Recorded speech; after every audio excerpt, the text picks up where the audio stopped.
Okay, Steve, now let's get ready for some wild and woolly action with the Renault Alliance cars. The Renault Alliance Cup on the front row, Parker Johnstone. You saw his car earlier. Next to him, Lance Stewart, an arch rival. These guys are mostly from the West Coast, but you'll find some young fellas in here from all over the United States. You see Jim Busby Jr. in there, the 18-year-old son of IMSA GTP driver Jim Busby Sr. This is only his second ever race. He could be interesting to watch. Well, this is a good field of cars. They're, as we said, basically identical automobiles. You buy them right out of the old showroom and rig them up yourself to very, very strict rules. But I don't think anybody cares a whole lot about the rules. What they care about is the competition. You're going to see a lot of that. You put 41 absolutely, or theoretically at least, absolutely equal automobiles out here, and you're going to have some fun and some flying body work, too, I would guess.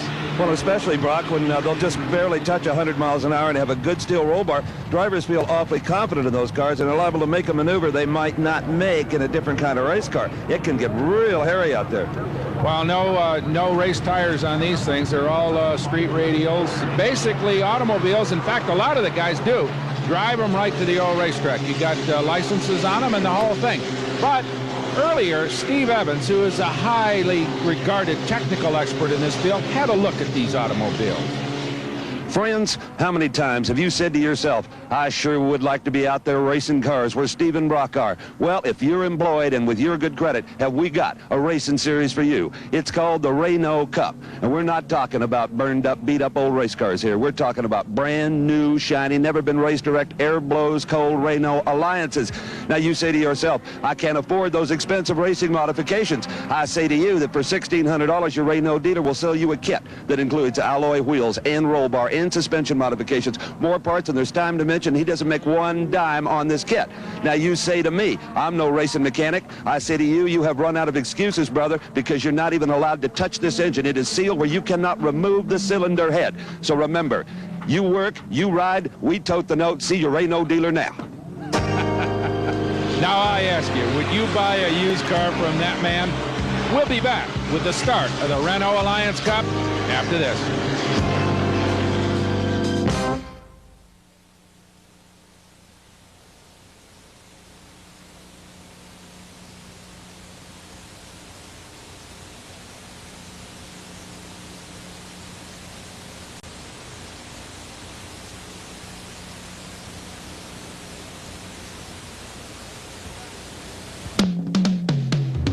We're back at Laguna Seca in Monterey, California. The pace lap for the Renault Alliance Cup is unfolding as they head down to get ready for the green. 41 identical French sedans full of very enthusiastic race drivers. A bunch of guys are going to bang some fenders and race hard, but they're going to have some fun as well. Earlier, Steve had a chance to talk to one of the more enthusiastic competitors. No one has more fun in Renault Cup competition than Victor Van Tresch. They call him Slider. And Slider, have you found a good radio station yet on your stereo? Yeah, there's a couple good stations out here, but I also have a cassette deck so that in case I can't get any reception. The best part is on Sunday, they telecast it live. They cover the race, so I can tell what position I'm in and, hear what they're saying and what's going on up front and what's behind me. What kind of mood music would fit this circuit? Last year I was listening to Hooked on Classics, actually. It was quite entertaining, because it just keeps going. But Beach Boys is really my favorite. I can, 409, that kind of thing. Well, I wish you good luck because I know you're going to have fun. Absolutely. That's what I'm here for. Going to have good times. Well, we hope Slider's four-speaker stereo doesn't go out in the course of this. But you know what, Steve Evans? He starts fifth. So it means he has a little bit of business sense about him. He drives pretty hard on occasion. Well, they're all going to drive as hard as they can now, Brock. The green flag is waved. They come under the bridge, out of turn number 1, headed down towards turn number 2, which is a sharp left, and there's trouble. We have got a chain reaction crash midway through the pack. Oh, my. It appeared that the red number 71 Scott Gaylord slid left right into the white 74 of James Schofield. That took out Bernie Stork and Ralph Alexander. Alan Ward involved. Incredible. I don't think anybody's hurt down there as the leaders slipped through before Scott got sideways. That is Lance Stewart leading it right now, way off the racetrack. Parker Johnson, who started on the pole, that is the slider. That's Victor Van Trest. Apparently, his linear amplifier was a little too loud because Victor slammed right into the wall. Well, he's got to get back underway. Looks like he may have a little body damage there, but look at this. Somebody else off in the weeds. That's Bob Hyman in the number 73 car. He started 4th. I don't know how that happened, Steve. Maybe somebody hit him in the rear. I don't think so, Brock. Maybe he had a brake problem and just took it off the course to keep from rear-ending somebody else. I think Renault can save this competition to keep their body shops busy. There are a lot of body shop guys and Bondo salesmen that are happy today. Guaranteed. As we watch Lance Stewart, he qualified 2nd, but only a 1/10 of a second behind the pole sitter Parker Johnson, and everybody expects these guys to really be going at it. That is a good race for 3rd place. Oh, yeah, that aggressive driver in the white car, number 10, that is Jimmy Busby Jr., swapping paint with number 17, John Norris, fighting it out for 3rd place. Neither driver given an inch, Brock.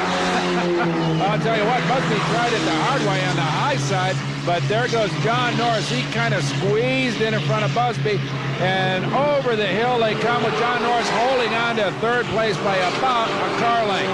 Good race. Jimmy Busby has been, and he gets a little shot from the rear. He's been a go-kart champion. He was the National Junior Speedway Motorcycle Champion, so he's a rookie in this competition, but he's raced plenty for a kid only 18. He sure has, but right now John Norris has got the best of that race. Now, let's take another look at that first lap madness that happened as they went down into turn number 2. That is Scott Gaylord who started it all. He got down on the inside. Immediately, the white car of James Schofield got involved. And after that, Steve, who knows? It looked like everybody was in it then. Well, it looked like the red number 3 of Ralph Anderson was going to squeak through, but not so. Bernie Stewart gave him a shot right in the driver's door, and he's still up there in the weeds on the left side of your screen. Well, a lot of bent sheet metal, no broken bones, fortunately, and a lot of the guys were able to continue. As we go back to the race for 1st place, that is Lance Stewart in 91, holding off the pole sitter, Parker Johnstone, as they head down the front straightaway. Crest that hill, they're doing probably 100 miles an hour right here, Steve. Just about that, but look at this, Parker Johnstone pulling up alongside Lance Stewart. Parker was laying it back a little bit, staying out of trouble, and now through that sweeping turn, he gets a nose just ahead of Lance Stewart. Parker Johnstone will be your new leader, and he comes off a big win at Riverside, Brock, the last time this crew got together. Beautiful piece of driving. He took the outside line way off the sort of legitimate line going through turn 2 and then took the lead. That was a gutty play by Parker Johnstone III. And also quite a statement he made to Lance Stewart, just showing Lance that he has more power and can pass him virtually anywhere on the racetrack. Now, Lance Stewart will stay close to him because he's in the draft, but I think Stewart's a little bit down on horsepower. Well, Parker, a real favorite name of the Johnstone family. In fact, our leader is Parker Johnstone III. Down on the wall in the pits is Brock Wick Jr. With me is Parker Johnstone Jr. Out on the racetrack, Parker Johnstone III. With about that much of a lead, Parker. Do you think he can hold it? I sure hope so. This has been a track that has given us problems all during Parker's racing career, and we came off a win at Riverside last week. We sure hope we can pull it off today, because it'll kind of break a jinx, because a Renault person has never won Riverside and won here. And we'd sure like to do it. Well, he told me he was going to try to just break out and run hard, but he lost, fell back to 2nd place and then regained it again. Were you a little, you know, these cars are so hard to pass with, especially Laguna. Did you say, uh-oh, we're in trouble when you saw him fall back? Well, the last time he did that here, he went to 10th. So we're glad he's back into 1st right now. He only dropped 1 spot for those 2 laps, and he's back into 1st right now. Well, when you call the Johnstone house, you don't just ask for Parker, because you might get Grandpa, Brock. Well, I'll tell you what, we got Bob Hyman leading a pack in a good race for 6th. Remember, we saw Bob come down the hill and kind of head for the infield concession stands there before he got it gathered up. Started 4th, fell way back, and now he's worked his way back up into 6th spot. So Bob's driving real hard, but right behind him is number 7, Harry Karames, is going to take a shot at him on the inside. Boy, they are not afraid to bump and run in these cars, Brock. They are physical race car drivers. They sure are, Steve. They can afford to be. They got nice stout roll bars. The cars are very, very safe and well engineered. as we watch Bob Hyman. And look at this. That is Matt Adams coming up on the outside in that number 50. He's going to try the high line down through the corkscrew. Look at that, side by side down through the tightest section of this racetrack. Oh, we've got a spin at the top of the corkscrew, Brock. That is 41 Max Neiman, and I would like to have the tail-light concession in this race. Well, Max was doing pretty good until he got it way, way out of shape coming down over the crest of that hill. But he's back underway as once again Bob Hyman holds on to sixth place with a whole bunch of angry little alliances chasing around after him. One mistake by one of these drivers. Oh, there's trouble. We got trouble again. This time it's in turn number 9, and that is Mark Mitchell, car number 99, the blue car, off the track in 9. Well, what happened is he just got on the brakes too hard, and these are front-wheel drive vehicles, and he locked them up. There's more to come, believe me, as the Renault Alliance Cup unfolds here at Laguna Seca. Stay with us.